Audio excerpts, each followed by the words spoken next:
Good day, everyone. This is Debabrata again with a new chapter, and today I'm planning to start matrices. So before that, I want to say that my intended audience is not those talented person. I am more focused on those persons who are still struggling with the topics, with the Java topics, and they are not able who are not able to understand like why they are learning these things like arrays, like matrices, and all. So I will really feel happy if I can help somehow them, because I was in the same condition when I was a student. I was really scared of, and I struggled a lot, uh, struggled in terms of getting the idea why I am studying. And I faced many challenges to compete with my friends in my colleges. So I just, my intended audience is those persons who are struggling with their chapters. Okay. So today my target is to start double dimensional array, or it is also being called as matrix. So first, before starting this chapter, if you are really new to this chapter, I would say, frankly speaking, you will not going to understand anything unless you have covered till for loop. Okay, so whatever we have done previously, just go one by one. If you are really starting from zero, if you really wish to learn anything, so just start from the first class and just go one by one and solve the exercise, then it will be okay for you. If I go further now, so first, today we will check what is matrix. So suppose if anyone asks like this type of questions, enter 3 rows and 4 columns and print them back. So what they are trying to mean? So actually they are trying to mean the double dimension array. So what do you mean by that word double dimension? Because if you can remember, in the last class we have covered, in last few classes even, we have covered like single dimension array.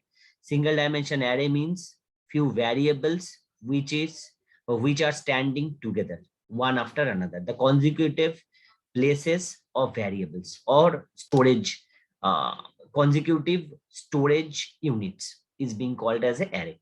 So it is one dimensional, but now this time we will be learning the two-dimensional things. Means it will have a look like this. In this case, we have 3 rows and 4 columns.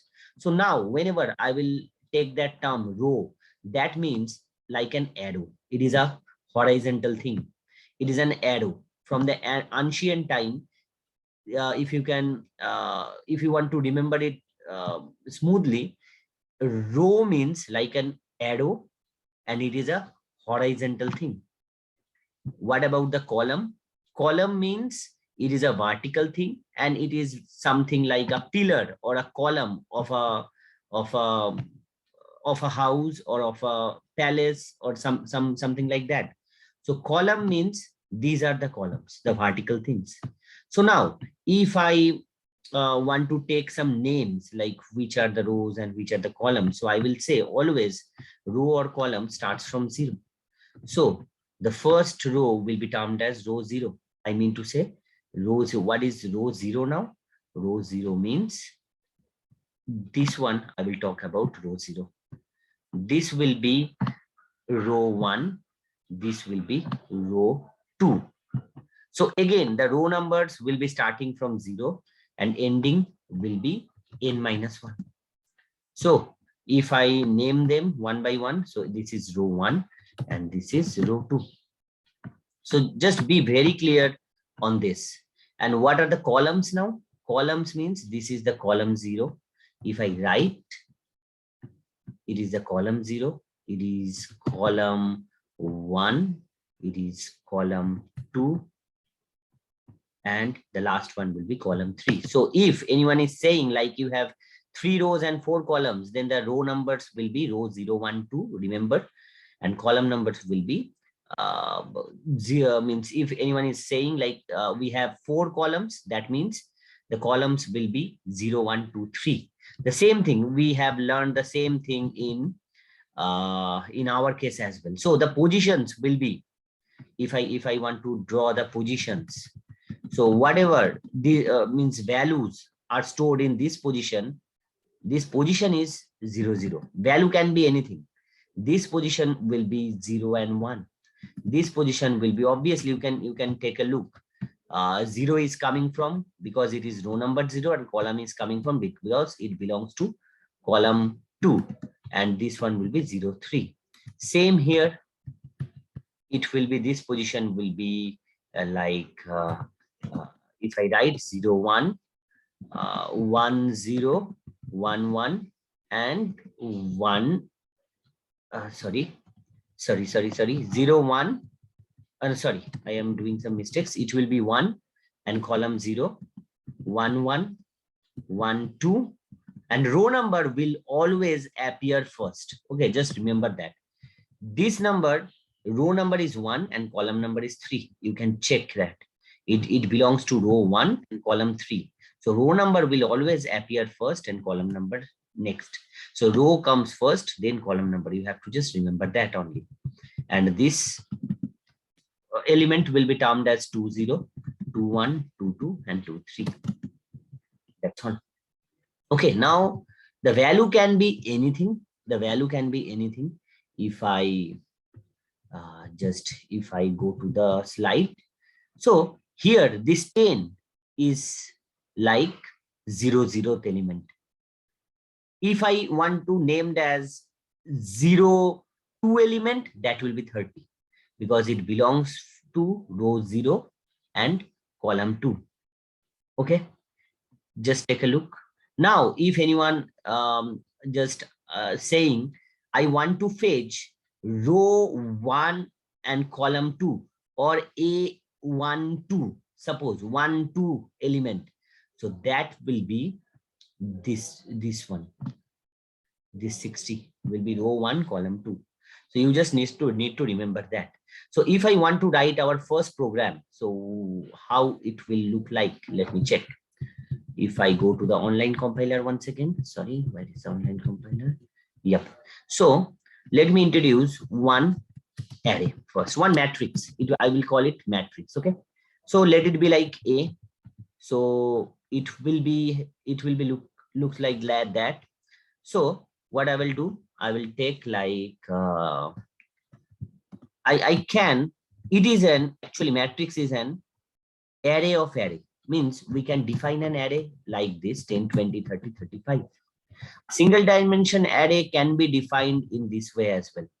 Probably I didn't mention that in the last class, but a single dimension array, if you don't want to take an input, obviously input will be the better option, obviously the best option even.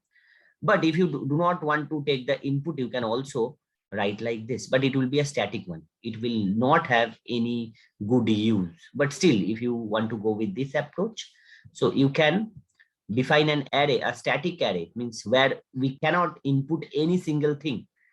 So those arrays can be defined in this way. But if you are now going with the double dimension, so you have to put another bracket set. And after that, these single dimension arrays will be placed in another array. So I can write something like 40, 50, 60, and 65, an array. So I will place 3 arrays, 3 rows, and 4 columns. So now this will be 70, 80, 90, and let it be 95. So take a look, 3 arrays or 3 rows, each having 4 elements or 4 columns. Okay. So if I do that, and if I want to print all of them, so how it will look? So as we have already checked, row number here is starting from 0 and it is ending at 2 because we have 3 rows. And obviously I equals to I plus 1. And same, I will try to print the column. So that will be starting from j equals to 0 and j less than equals to 3 because we have 4 columns, 0 to 3, and j plus plus. So simple short, if I do not care about the matrix, let me delete the matrix. If I simply print this for loop, what will be the solution? If I simply print this, the value of I and j, forget about matrix. Just listen carefully. If I just print I and j, it will print all the combinations of I and j. Between that range, you can see 0, 0, 0, 1, 0, 2, 0, and then 1, 0, 1, 1, 1, 2, 1, 3, 2, then 2, 0, kind of that. If I want to make it in a pattern, then I can print here and I can simply, after the loop, I can print and hit and enter. So now how it will look? Okay, it is taking some time. Okay, just a minute. Let me do one thing. I, nothing. There will be no gap between I and j. And after that, there will be two spaces. Say. So I and j together, then one space. So take a look. It is printing 0, 0, 0, 1, 0, 2, 0, 3, 1, 0, 1, 1, 1, 2, 1, 3, and 2, 0, 2, 1, 2, 2, and 2, 3. And there, those are the positions actually. I want to show you these I and j are just doing, these I and j is just generating all the combination of addresses. All the combination of addresses, that's all. And these two loops will be used in 95% of matrix related programs. In the simple one, obviously. In the complicated one, you will have to do some modifications and all. But in most of the programs, you have to use the same loop. Obviously, these two will depend on the, as per the row input, and these three will depend on the column inputs, number of columns. But here, this structure will be same. This structure is basically being used to generate all the combinations of I and j, so that I can access all the elements from those positions. So here I and j, you can take a look, is generating 0, 0, 0, 1, 0, 2, 0, 3.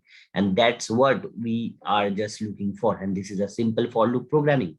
So now if I introduce the matrix, a static matrix, obviously we will check how to take the input as well in the next program. But for the time being, I am introducing one static array. And instead of I and j, obviously, instead of I and j, I want to print ai j, means row, ith row and jth column. And if I execute now, it will print all the elements of the array. So that is 10, 20, 30, 35, 40, 50, 60, 65, 70, 80, 90, 95. And that is the arrays. So take a look and just let me know if you are not able to understand anything. I will try to explain that again in the comment box. But it is the way how you can print the array. So now if you do not introduce this enter thing, obviously everything will be printed in the same line. Just let me show you, because computer doesn't understand anything. For computer, this is the 0, 0 position. This is the 0, 1 position. This is the 0, 2. This is 0, 3. This is 1, 0, 1, 1, 1, 2, and 1, 3. That's all. So if you hit an enter after each row, whenever one row is complete, means I0 is complete, all the elements with row 0 is being printed, then I can hit an enter. All the elements with I equals to 1 will be printed. After that, I will hit 1 enter.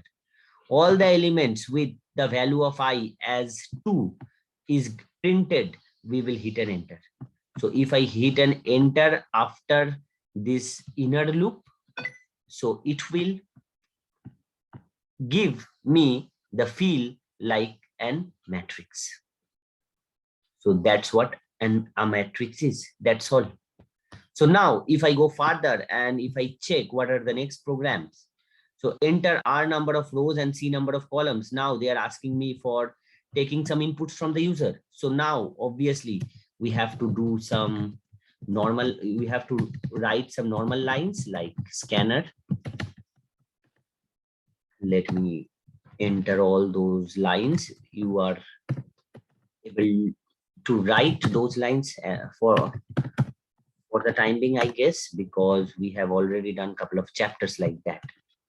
So first I will prompt the user to give some input as a row.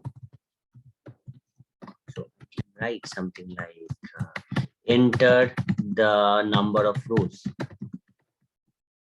In the last program, the number of rows was 3.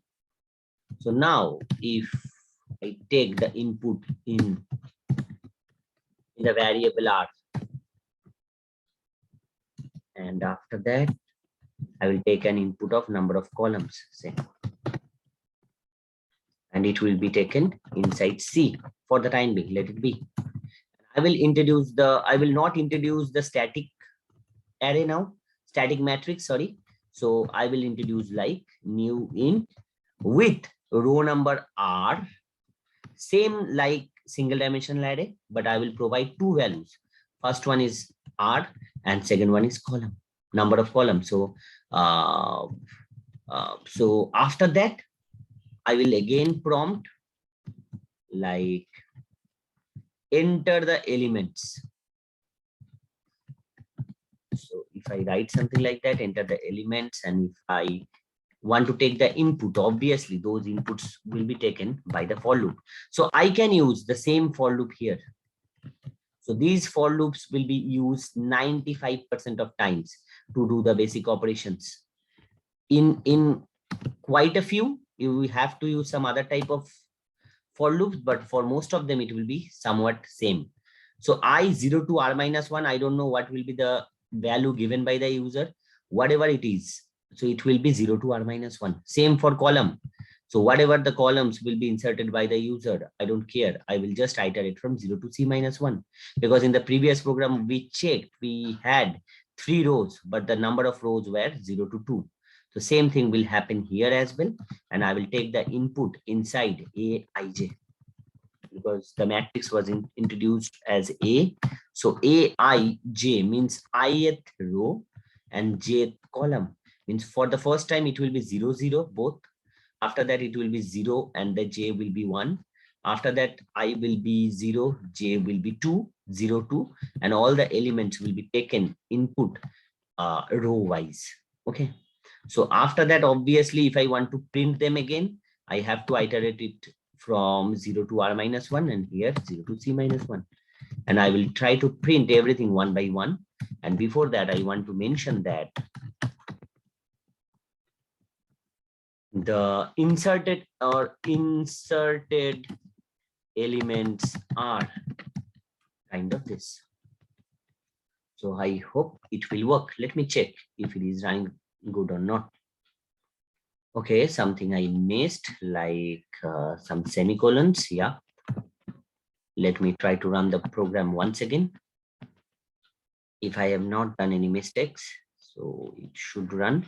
Okay, number of rows. I want to go with 4 rows and this time 5 columns, or let it be like 3 columns. So I can input in this way, like 10, 10, enter, 20, enter, 30, enter, 40, enter, 50, enter. Let me insert few values, 75, 78, suppose 79, 80, 85. There is no meaning that you have to give the inputs in ascending order, but still. But you can see here 4 rows are being printed, means 4 vertical lines and 3 columns, means 4 horizontal lines and 3 vertical lines. You can see that.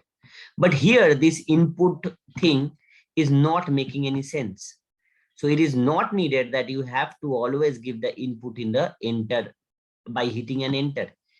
As we have learned in the last chapter, we can also input some elements or input some value by hitting space or tab as well.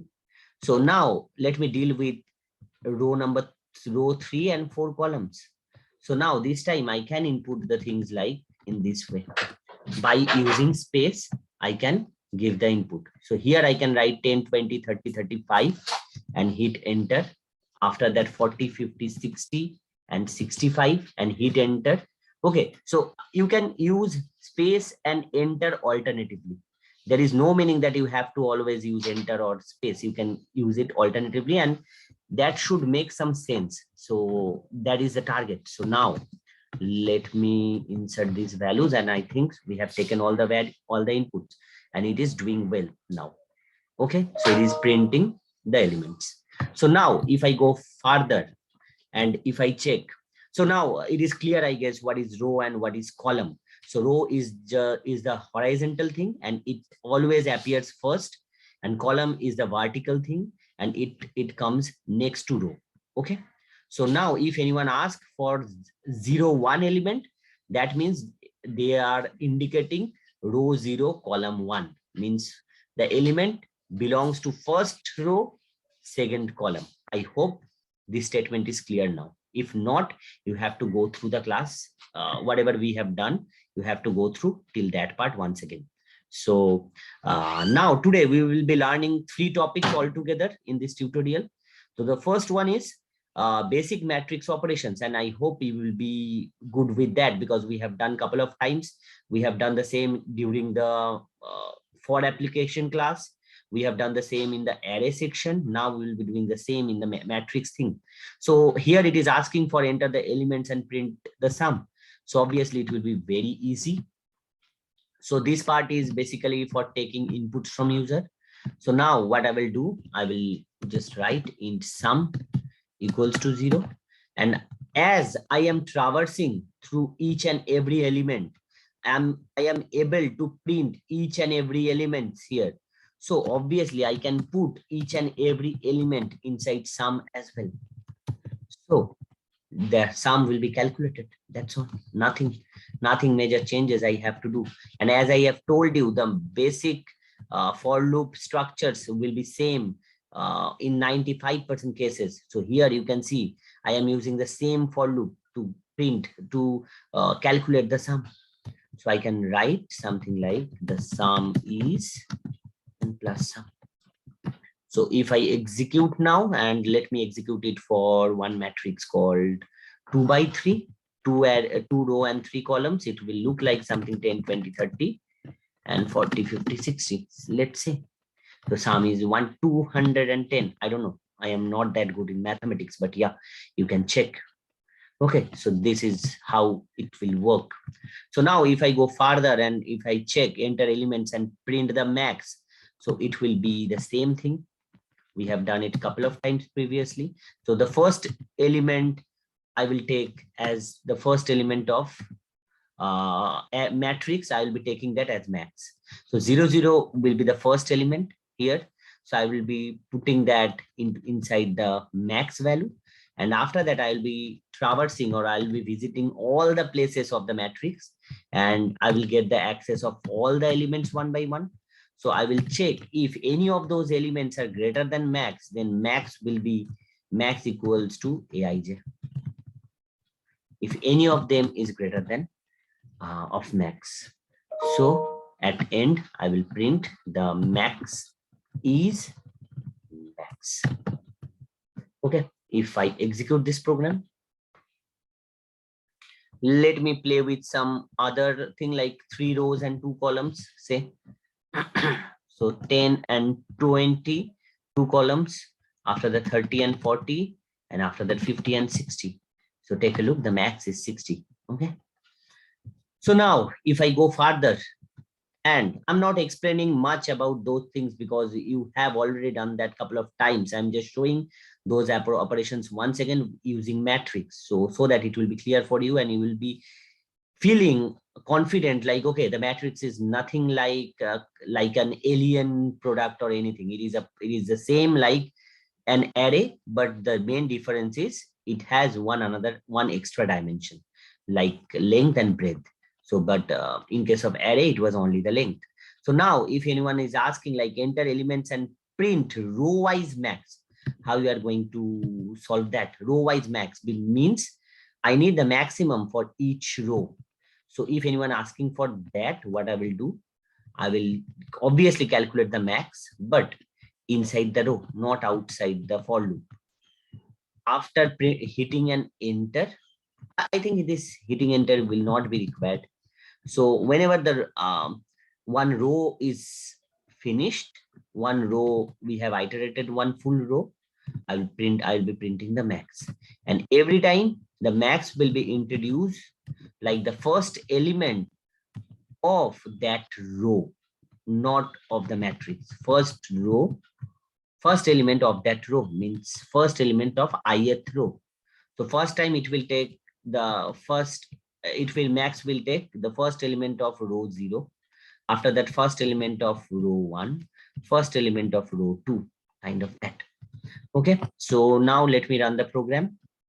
Means all the operations will be happening inside the row. I is controlling the row number, and whenever it is fixed, we will be calculating. We will be taking the first element from the ith row, that is column 0, and I will do the same operation and will be printing that at the end of this for loop. Okay, so it will be printed multiple times. So number of row, say 3 and 3. So suppose I am taking a square matrix, say. In the square matrix, the row number and column number are same. So 3 and 3. So the elements I'll be entering 10, 20, 30, 40, 50, 60. And let me do something else like 80, 90, and 70. Say. So take a look, the max is 30. In the second line, the max is 60. Third line, the max is 90. So you can also print like the max in row 0. I will other people, the normal people will not going to understand what is row 0. So I will be using like row 1 instead of 0. So I'm doing just I plus 1. So if I run the program once again, and if I take like 3 rows and 4 columns, and now this time 10, 20, 30, 35, 40, 50, 65, and 60, say 90, 95, 80, and 70. So it will print the maximum in row 1 is 35, obviously it is. Max in row 2 is 65, obviously. And then the last row max is 95. That is row 3. So I think it is working fine. The basic operations are much easier here. So if I go further into the topic 2 to check what is there. So it is like store matrix elements into an array. So how to do that? Like if anyone is asking, like put the matrix elements into an 1D array, how to store that data into an 1D array? So first, obviously, I will take all the inputs, and after that, I will introduce one array.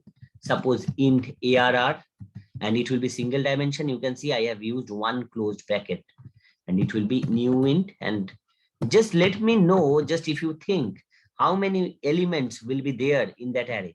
Obviously, R into C means row number into column number.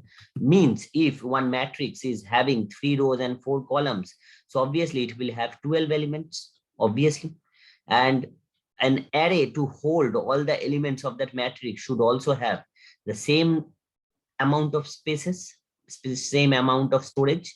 So if for a 3 row and 4 column matrix, we need a 12 place array to store all of its elements. So again, I will be iterating in the same way. So these loops will be used many times. So I will be iterating through each element of the matrix. And this time what I will do, I will introduce a pause variable. Pause will be starting from 0. And every time when I'm traversing through the array, I will do like ARR pause, means first value will be ARR 0 equals to AIJ. And every time pause will be plus plus. Pause will be pause equals to plus 1. What it means? ARR 0 equals to 1 value, ARR 1 equals to 1 value, ARR 2 equals to 1 value, and kind of that. So these two loops will be fetching all the elements one by one from the matrix, because we have checked, we have used the same for loops to print the elements. We have used the same for loop to calculate the sum. We have used the same for loop to calculate the max. So these for loops are basically what it is doing. It is just traversing through the matrix. It is getting, or it is fetching all the elements from each of the matrix positions. And if I can fetch them, obviously I can put them inside another single dimension array. Every time pause will be plus 1, because the address of the single dimension array should be like 0, 1, 2, 3, 4, kind of that. So if I can fetch them and put that inside the array, now I can print them as well. I can print them like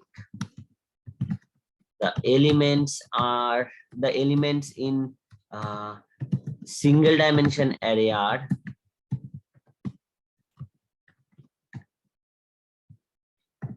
it is like for int I equals to 0, and it will be, the size will be r minus r into c, means 3, suppose for this array 3 into 4, so it will be 12 elements, and as we know the elements will be 0 to 11, so that means 0 to r into c minus 1. Okay, I equals to I plus 1, and you need to just print something like system.out.print arr I plus space. And do not think this I has any relation with this I.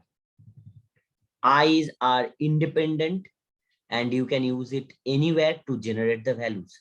We are using I here, I and j, to generate some positions, and I'm just printing the elements or the values from that position. Same here, I is starting from 0 again, so it has no relation with the earlier I. So I am using I again, generating few numbers from 0 to 11 here to get all the elements from a single dimension array, because we have already put them into a single dimension array. Now I'm going to print them. So if I execute with the same example, like 3 rows and 4 columns, 3 rows and 4 columns, like 10, 20, 30, 35, 40, 50, 65. If I input all of them, so single dimension array will, this print statement is being done, is being executed on the single dimension array called ARR. So I hope you are able to understand what I'm trying to do. Now, if I go further and check the next program, it is saying like split the elements into 2 different even and odd arrays. So it will be easier now as well. So I will create 2 different array. First one is even, say, and it will be having a size like maximum size like 12 r into c, and I will define the same another like odd and new int, and I will define 2 different positions, in position 1 and in position 2. Both will be starting from 0. Now whenever if a I j %2 equals to 0, that means whenever these values are even, I will try to insert that inside even array in position 1, and position 1 will be position 1 plus 1. Same thing will happen for odd array as well. So whenever the element is odd, I will do the same thing, but in the odd array. So it will be odd position 2 equals to position 2 equals to position 2 plus 1. I hope you are able to understand. The same thing we have done in the single dimension array as well. So if this is your first class, I will request you to go through all the classes before this. And if you are able to understand, then it's okay. But my preference will be to check the previous classes once again and then come into this chapter. So here, if the element simple short, if the element is even, I am putting that variable, putting that element from the matrix. This is the element of the matrix. So putting that inside the position 1 of even array. And whenever I am inserting one thing, I am incrementing the position by 1. Same thing is happening for the odd as well. And whenever I am inserting one value, I am increasing the position 2 by 1. That's all. So now the even elements are, I will be printing that. And it will be till pos 1 minus 1, because I have calculated the values till pos 1. Obviously, it is starting from 0. And so we have the data till pos 1 minus 1. So same here as well. So here it will be printing even I. And here it will be printing odd I. Why minus 1? Are you able to get this idea? I don't know. I'm not sure. So it means, suppose I have an array, say, let me give some example. Suppose I have an array like 10, 20, 30, 35. Suppose it is the odd array of 40, 50, 60, 65, 70, 80, 90, and 95. So the odd elements are these three only. So pos2 is starting from 0, as I explained in the program. If you can check, pos2 is starting from 0. Where it is? Pos2 is starting from 0. Whenever an odd element is coming, what I'm doing, odd pos2 equals to aij. That elements are being inserted into the odd array. So that means odd array will be first, pos2 is being inserted in the elements 35.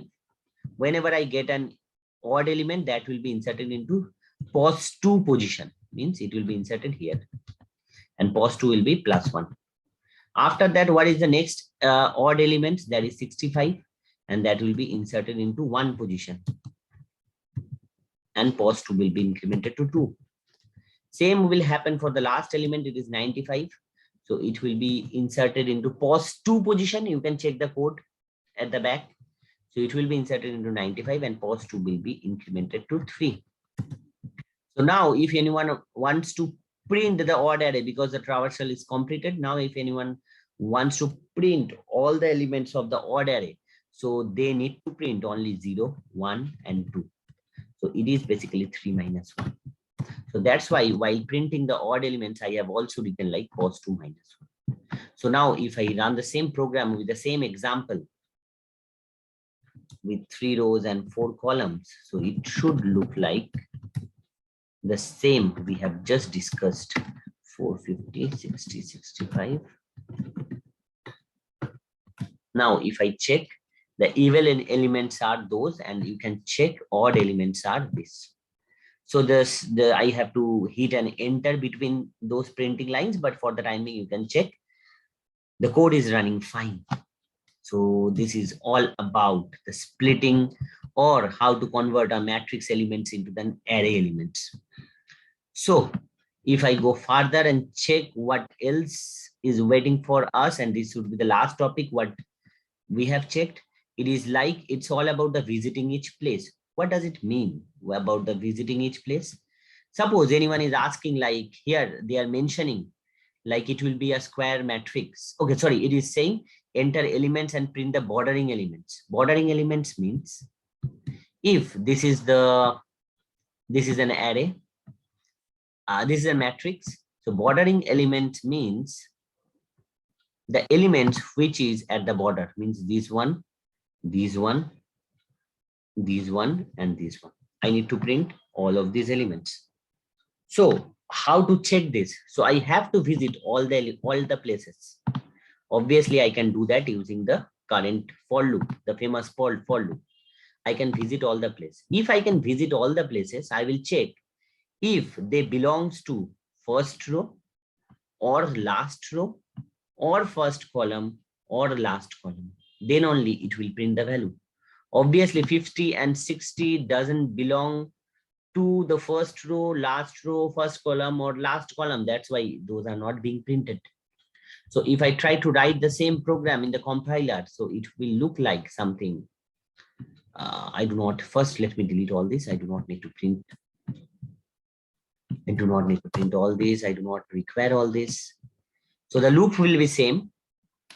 And here I will check when the I means the position of the row is 0, or the position of the column will be 0, or the current position is the last row r minus 1, or the position of j is the last column, j is the last column, then I'll print aij. So let me write the printing statement.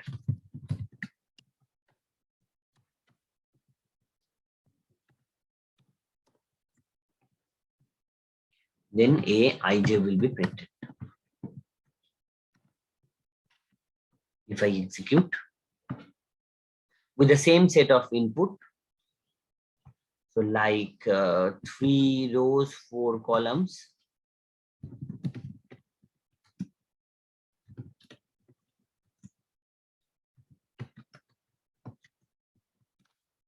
You can check this, all the elements are being printed, but it is not in a good shape. So what I will do, I will put a space and here I will hit an enter.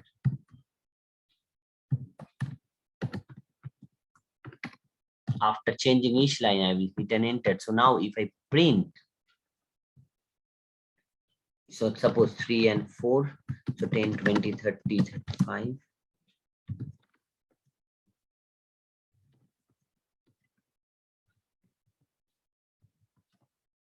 So you can check, but I don't know why. Okay, I have given the for loop in the wrong position. The hitting enter statement, so it will be after the for loop. And what I can do, whenever for in between two variables, like I'm saying 50 and 60, it should print some space. Then a proper hollow box figure will be printed. Let me do that. What I'm trying to mean, I will probably, when I can execute the program successfully, you will be able to understand. I will not print any elements here. I will just print some spaces in between. So if I run the program once again, probably for the last time, 3 and 4, 10, 20, 30, 35, 40, 60, 65, 95. You can see in between you can print the hollow part as well, because I have introduced a space. So now the number of count of space is important here. If you are not able to understand anything, just write tab. Tab will manage everything automatically. You can see here, this 65 is not properly aligned. So now if we run the program again by using /t, so it will align everything properly. You even do not need to think. So if you run the program, you can check it is printing the hollow space in between. Okay, and using tab is just because of make them aligned and make them put them in a good position. So that was my purpose only. So that is the use of and matrix operations, means like which is looking for printing the bordering elements only. So now if anyone asks for the entire elements for a square matrix and print the diagonals, what you need to do for a square matrix? First thing, if they mention that it will be a square matrix, the row and column will be same. So there is no need to take two inputs from the user. You can just normally prompt the user like enter the size of a matrix, of a square matrix. So it will input only one value, let it be n, and a new matrix will be introduced with ANN. And now if anyone is asking for enter the elements, so everything will be written like n-1, rather going for r-1, c-1, anything. So I will be inputting the values, and after that, for just let me show you, suppose a square matrix, the elements will be 0, 0, 0, 1, 0, 2, 0, 3, suppose 4 by 4 matrix. So the positions will be like this. The elements, it is not the value, it is the elements. Okay, 2, 2 and 2, 3. I want to means, what do you mean by elements? So it means the 0th value. Same here, it will be 1 and 0. Kind of that. Okay, then 2 and 0. And here as well, it will go smoothly like this. It will be 0 and 1 element. Kind of that. So it is 1 and 1, and it is 1 and 2. Here as well, it is a square matrix, so it will be looking like this. Just a minute, give me 1 minute. And for the last one,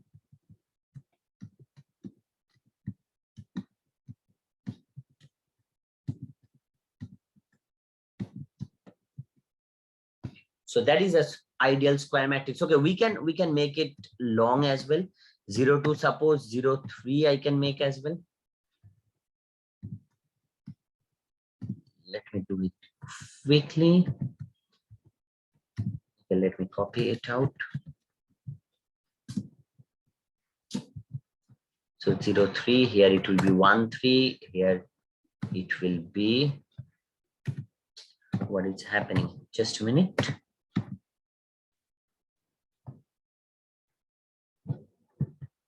Here it is, and it will be 2 3 here.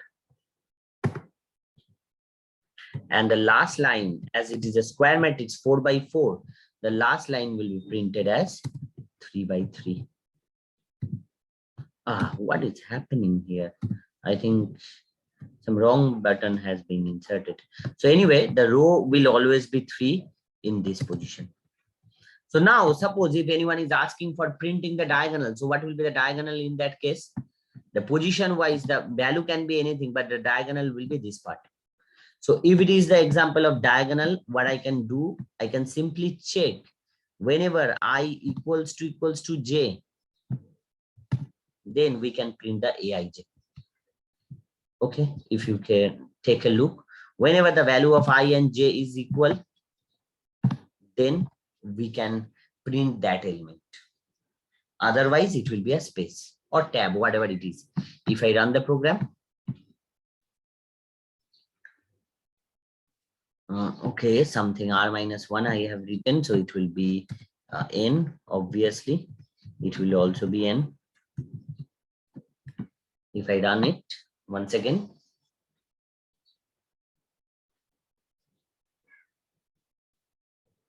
so suppose size I am giving 4 and 4. Oh, sorry, let me run the program once again. Okay, some problem with the server, but still let me try once again.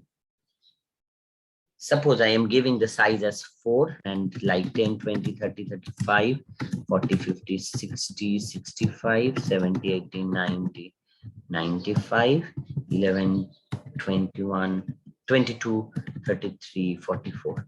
So it should print the first diagonal like 10, 50, 90, 40, 44. So now if you want the another diagonal, means what is the another diagonal? If I make that, if I draw that line, so it should be something like this. So in this case, in this criteria, in this case, you can see I have to, there is no such logic is being introduced. You have to put some logic. So if I just think closely, I can see the plus of I and j, means the sum of I and j is always becoming 3. You can take a look, 1 and 2, 3, 2 and 1, 3, and here 3 and 0 equals to 3. So in this case, what I need to do, I can just simply write whenever the value is I plus I equals to j, or I plus j equals to 3. So here obviously 3 will not be there, so it will be n minus 1. So as the size is 4, so it is coming as 3. Okay, so if the size is 5 by 5, then the sum will be 4, kind of that. So if I execute the program once again with a smaller set of value, like 3 and 3. So the elements are suppose like this. So here, both the diagonals will be printed. Take a look. Okay, because our if I go to this part, like it is okay. Let me delete this drawing first. Okay, and if I delete this, so the positions are 0 1 0 0 0 0 1 0 2 1 0 1 1 1 2 2 0 2 1 2 2. So you can see for the second diagonal, the sum is always becoming 2. 0 plus 2 2, 1 plus 1 is 2, 2 plus 0 is 2. So whenever, if you can check, whenever I equals to j and I plus j equals to n minus 1, so then only it will be the diagonal. It will be called as diagonal. So we have just put some custom thinking, custom logical solutions. That's all. You can follow any way as per your wish. But this is one of the convenient way or the easiest way to print the diagonals. So if I go further, so I hope everything we have done because our job was up to the topic 3.